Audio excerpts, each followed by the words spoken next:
small but lively town in eastern Zambia, everyone knew Madam Loveness.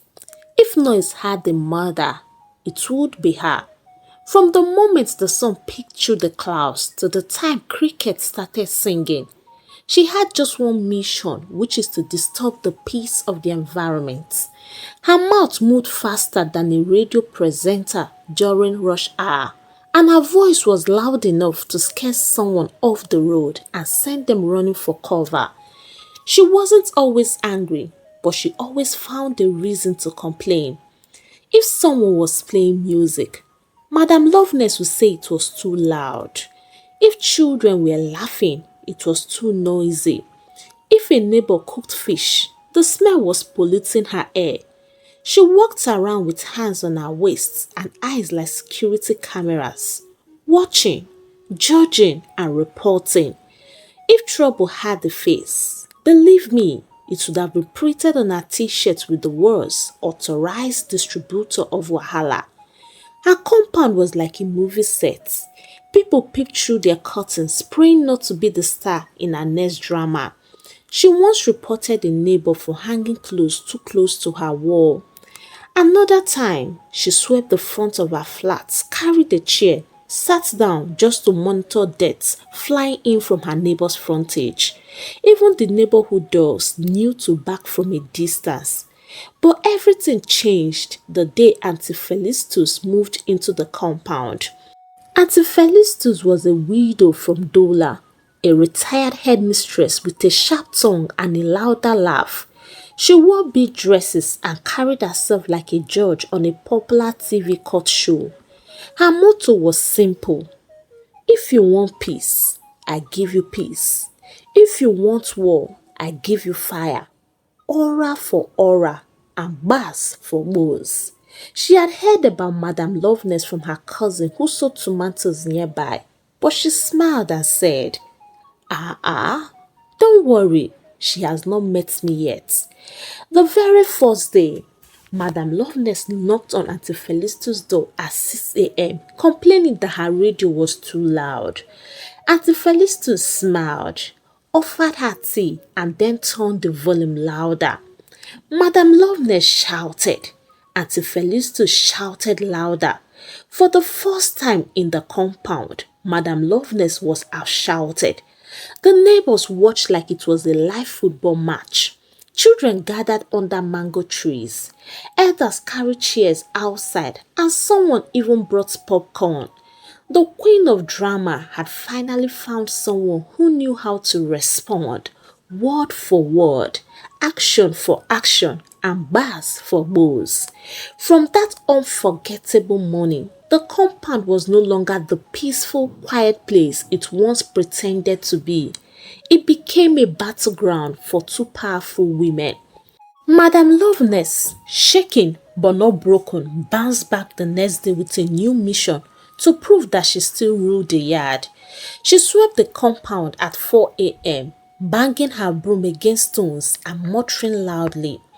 Some people just arrived and already think they are the queen of the village. Exactly 6 a.m., Auntie Felistus retaliated. She brought out her Bluetooth speaker and played old school music at full blast while singing along with a voice that sounded like it had swallowed gravel. She didn't just sing, she shouted the lyrics like she was on stage at the Zambia National Stadium. And to crown it all, she added a whistle. Yes, you heard me, a whistle. The neighbors couldn't believe it.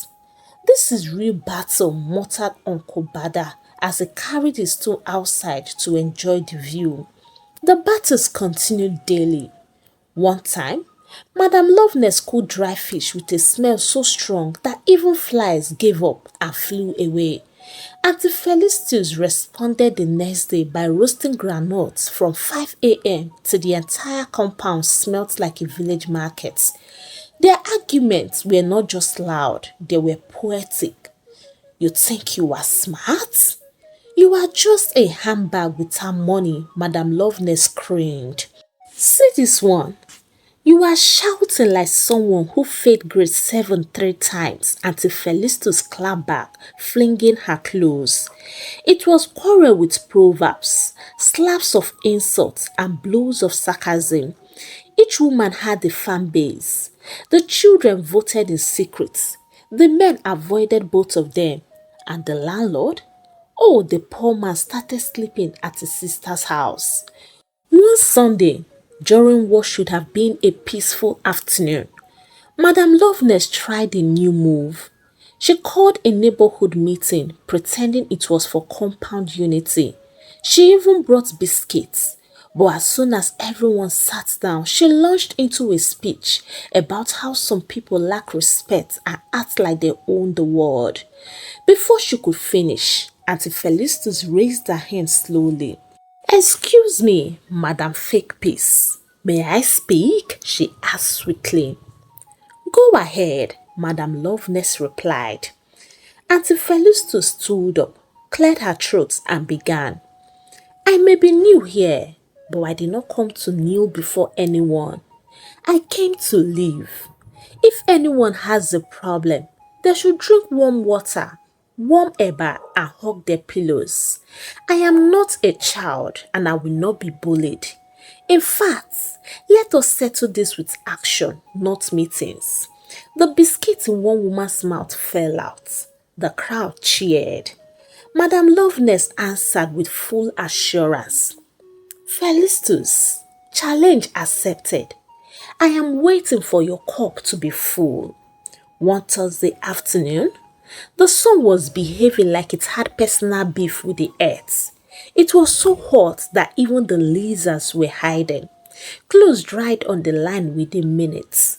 Everyone in the compound was busy washing and hanging their clothes before the rain could surprise them again, including Auntie Felistus. She had soaked her dresses, her white petticoats, her bed sheets, and even her famous red scarf that had seen better days. After rinsing and squeezing with all her strength, she walked to the back of the compound where her favorite drying line was. But lo and behold, the line was full, occupied, stolen, and hijacked, and whose clothes were swinging proudly on it like they owned the land. Madam Loveness. 3 wrappers, 2 church dresses, and an oversized pair of bloomers were dancing happily in the wind. One of the dresses was even pinned using Auntie Felistus' own pegs. What an audacity! Auntie Felistus stood for a moment.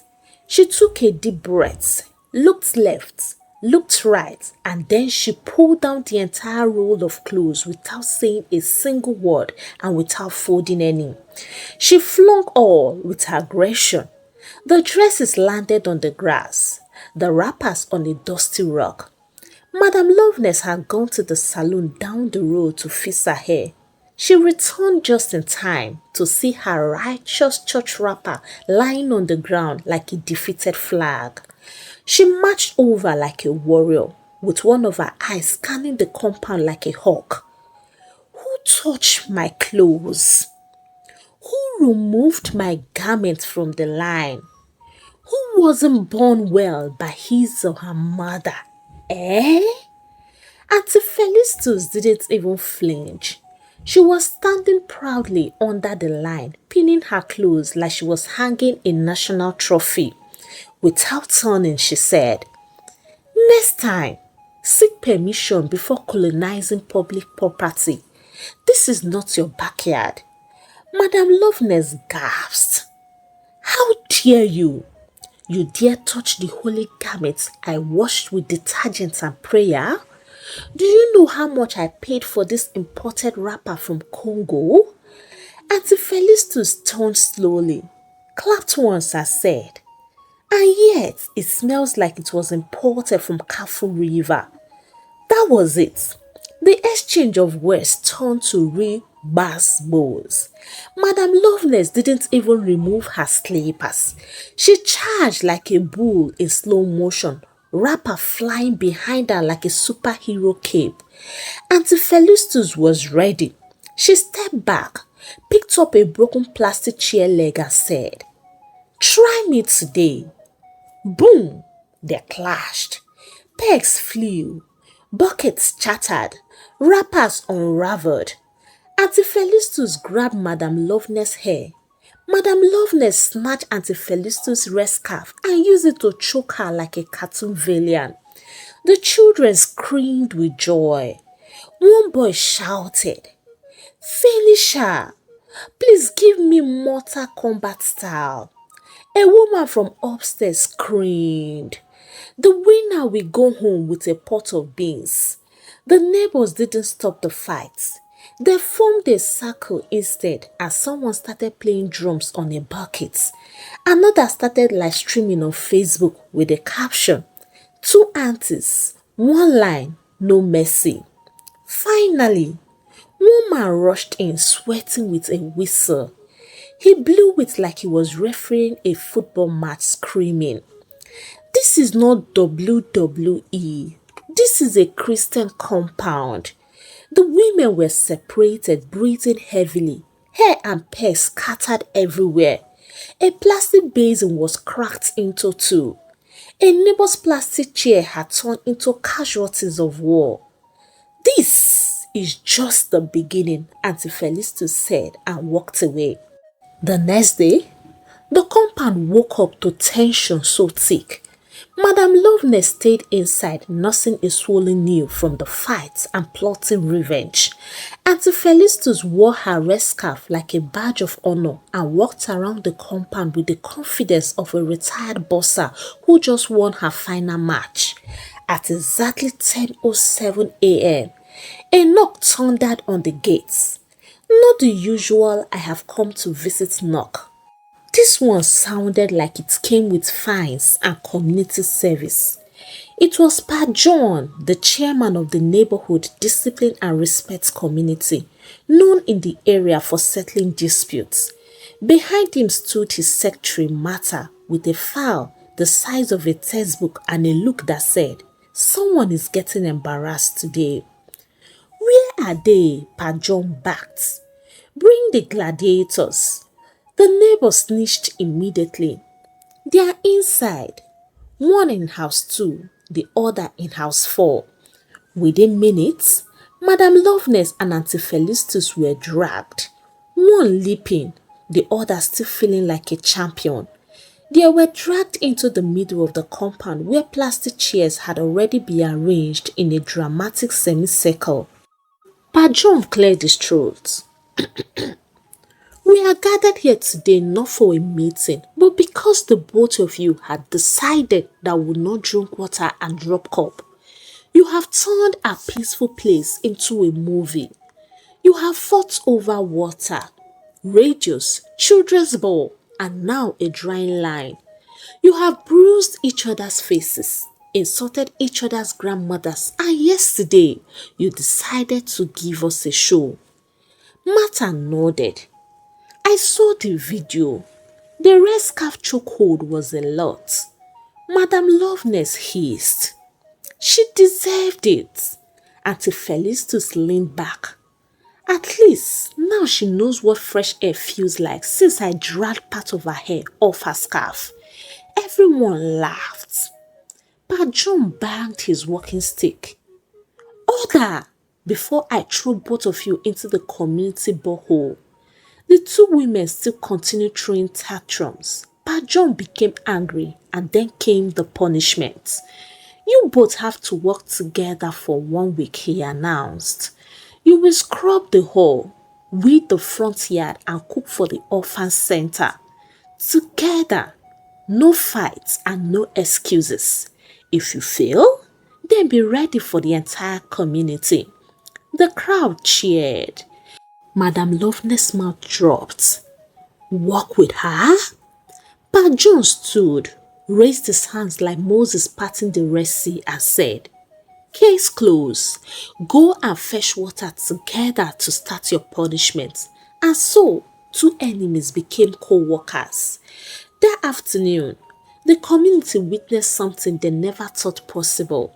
Madam Loveness and Auntie Felistus sweeping side by side, grumbling under their breaths but not throwing blows. Children followed them like it was a parade. After serving their punishments, one would think that they would have stopped, but Auntie Felistus and Madam Loveness took it to another level.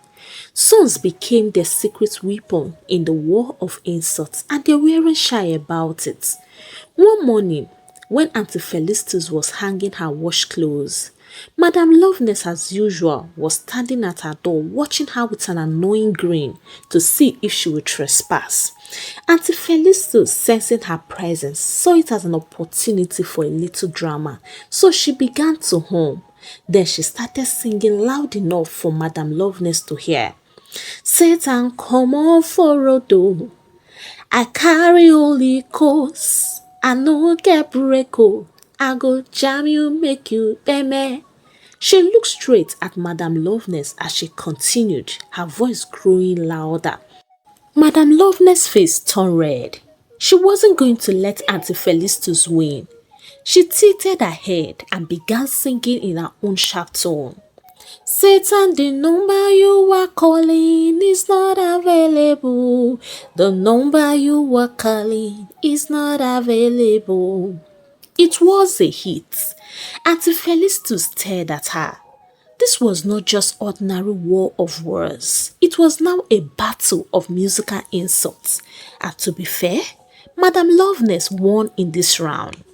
These musical insults became their way of venting frustrations. No more direct confrontations. No more throwing hands. Now they were throwing songs. And somehow it felt satisfying. The next day, as Auntie Felistus was walking out to get some water from the well, she saw Madam Loveness standing under the tree. This was her chance to strike back. She tilted her head and began singing with a wicked smile. I am above, you are beneath. Madam Loveness' eyes flashed, and before Auntie Felistus could finish the verse, she hit back with her own song. I am the fight, Itabuski Bahose. I got the power. She was just picking popular songs and turning them into clever little barbs. They would take turns singing at each other whenever they passed by. Sometimes they even sang entire verses. The lyrics became more and more personal. Neighbors gathered. The whole compound knew what was happening. People would stop, listen, and even join in to sing with anyone who sings the most popular song. At some point, Zach, who had been quietly watching all the madness, became fed up. He decided to join them by picking up his phone to play songs that would fuel their song battle. It was only then the women shamefully walked into their houses. The neighbors who were standing by their windows watching and enjoying the show quarreled with Zach for cutting the entertainment short. In the days that followed, after their epic showdown, the compound was a little quieter and a little more respectful, although Auntie Felistus and Madam Loveness still had their moments once or twice a week. One day, something neither Auntie Felistus nor Madam Loveness could have predicted happened. Auntie Felistus woke up feeling unusually weak. For days she had been battling cold, but this morning it was worse.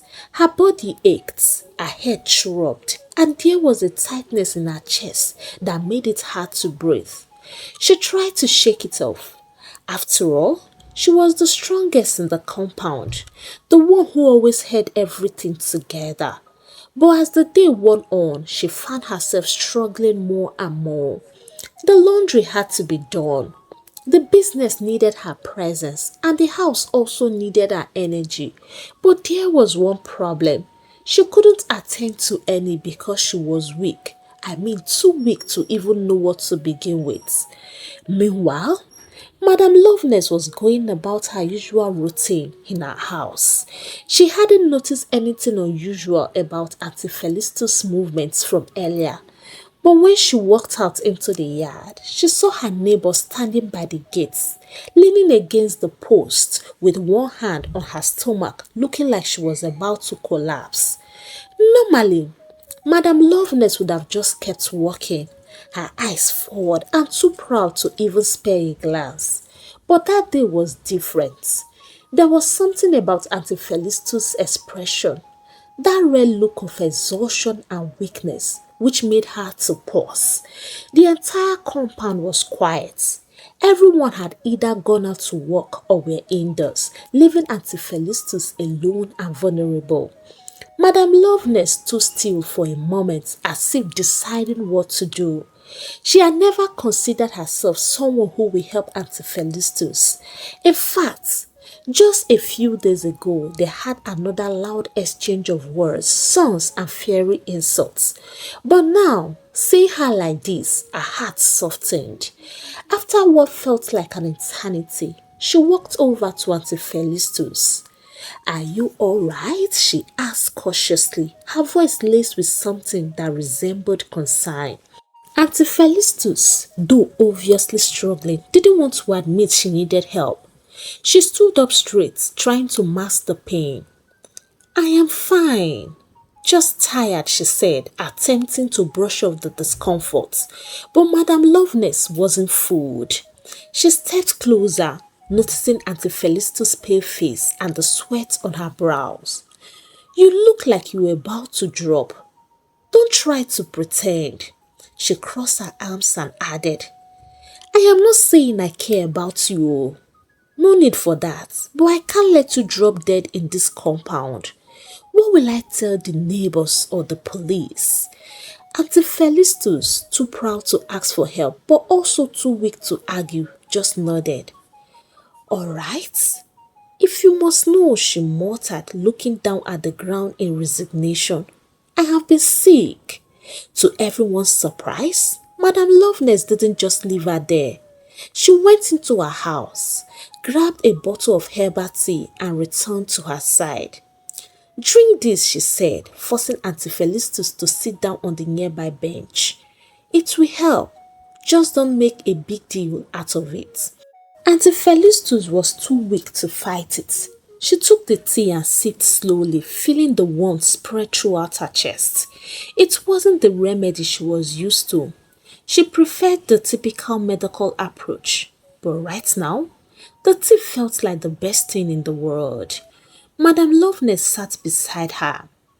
"You know," she said after a long pause, "I didn't want to be the one to help you. But I can't stand seeing you like this. You are always so strong, so I thought if no one else is going to help you, I might as well help." Auntie Felistus let out a soft chuckle. Despite the pain, she said, "Loveness, I'm not used to you being the helpful one, but in all, I say thank you." Madame Loveness smiled, but it wasn't the usual smile of triumph, it was genuine. "Look, if you get any worse, I will walk you to the clinic, alright? Don't act all tough for me. This is the matter of life and death." The two women sat in silence for a while. It was strange. The animosity, the insults, and the battle seemed to fade for just a brief second. In that moment, it wasn't about the laundry lines or the songs they sang at each other. It was just about two women and two neighbors showing a little bit of humanity. Later that evening, Auntie Felistus felt much better. Her strength was slowly returning and she managed to get up and walk around. When she passed by Madame Loveness' house, she couldn't help but stop. "Loveness," she called out, her voice softer than usual. Madame Loveness looked up, her eyebrows raised. "Eh? I am not your friend though. What is it?" "I just wanted to say thank you for helping me today." Madame Loveness shrugged. "It is nothing, but you should take better care of yourself. Even though I dislike you, but I still need you here for our basbos." Auntie Felistus smiled a little, nodding as she walked away. She couldn't help but feel a new respect for Madame Loveness. After all the noise, the shouting matches, the insults that flew across the compound like arrows, Auntie Felistus and Madame Loveness finally left the compound and the community at large. It wasn't some grand decision. Life just happened. They had had enough of the fighting and the constant tension between them. It was clear their children couldn't stand the drama anymore. And honestly, neither of them was as young as they once were. They both needed a new chapter. Auntie Felistus packed up and found a new house in a quieter part of the town.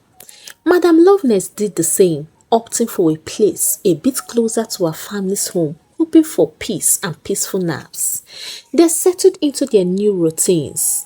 Auntie Felistus started a small garden growing tomatoes and peppers. Madam Loveness focused on her embroidery business, making clothes for the local markets. Life slowed down and even their stubbornness seemed to ease with age. But then came the news that none of them saw coming. Their children, who had once been so eager to distance themselves from the tension, had found each other. Maureen, Auntie Felistus' daughter, and Callista, Madam Loveness' son, had met at a wedding and quickly fell in love. Their chemistry was undeniable, and before long, they announced their engagement. When Auntie Felistus first heard, she thought it was a joke. This must be a joke, right?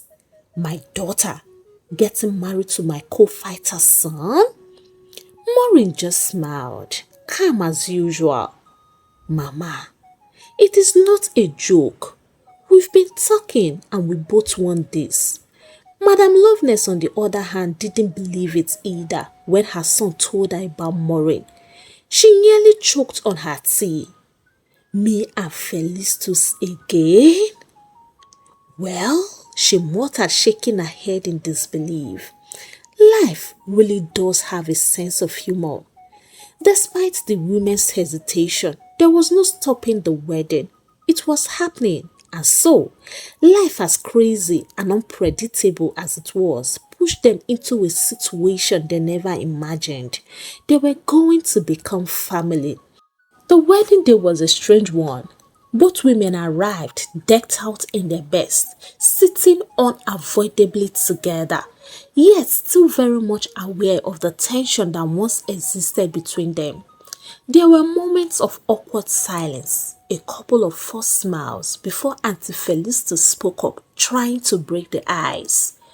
So how have you been, Loveness? Hope you are not still causing trouble for the neighborhood. I am retired from that life now, she replied. That's a relief because we all know how that drama used to roll when we were neighbors. I can't even remember half of the insults we threw at each other. Madam Loveness nodded. We were like a bad soap opera. No one could out-drama us. The two women shared a laugh that felt awkward at first, but eventually turned into a genuine chuckle. Their children watching from a distance couldn't believe it. After the wedding, Auntie Felistus and Madam Loveness spent more time together than they expected. They found themselves in each other's home more often, just sitting, chatting about life, the children, and the things they've been through. Years later, as they became grandmas, they sat with their grandchildren, shared the wisdom they had gained over the years. You see, Auntie Felistus began, I don't want any of you to grow up fighting over nonsense like we did. Life is too short for that. And do not hold grudges over small things, Madam Loveness added. We spent too many years being angry over things that didn't matter. Look at us now. We are family and we are better for it. The grandchildren listened carefully, not fully understanding how far things had come, but appreciating the gifts of their grandmothers. Maureen and Callista couldn't help but smile. They had watched their mothers grow from fierce enemies to in-laws and now best of friends. Indeed, life is unpredictable. Hey, Africa Tales by Karma Tribe, how are you all doing? For me, I am doing just fine. For people who find themselves caught in a circle of masbos, that's arguments and drama, I hope you learned something from this story. Not every issue is worth fighting over. If your neighbor's music is too loud or they hang their laundry on your line, take a deep breath and ask yourself, is this really worth the stress? Sometimes it is best to let small things slide rather than creating unnecessary drama. Choose peace over pride. When you feel annoyed, don't bottle up your frustrations, but also don't erupt in anger. Calmly approach your neighbor and express how you feel. Sometimes, arguments arise because one person feels their personal space or boundaries are being invaded. Make sure you respect each other's property, privacy, and routines. If your neighbor asks you to not park on their side of the street or keeps their windows closed for privacy, respect that. It is all about mutual respect. If you have done something wrong or caused unnecessary drama, be quick to apologize. A simple "I am sorry" can go a long way in cooling down a hot situation. It might seem difficult, but it shows maturity and willingness to move forward. Again, your neighbors mustn't be your best friend because we have different lifestyles, habits, and cultures. So it's important to acknowledge that your neighbor might not do things the same way you would. Respect those differences and try to adapt. Finally, before I go, always remember that life is too short for basbos. At the end of the day, fighting over petty issues isn't worth it. Life is short and you can't get that time back. Focus on what really matters, maintaining a peaceful living space, being a good neighbor, and keeping the drama to a minimum. Remember, peaceful neighbors don't just make a peaceful environment, they make life easier for everyone. There's enough stress in life already, so let's save the basbos for bad movies and work towards a more peaceful community. Please give the story a thumbs up and share out to your loved ones. If you love what I'm doing, please you can support me by using the link on my bio on the link on the description of this video to buy me coffee. Let me read from you in the comment section the experience you have living in a basbos environment. Until I bring another exciting story your way, it is a goodbye from here and God bless you.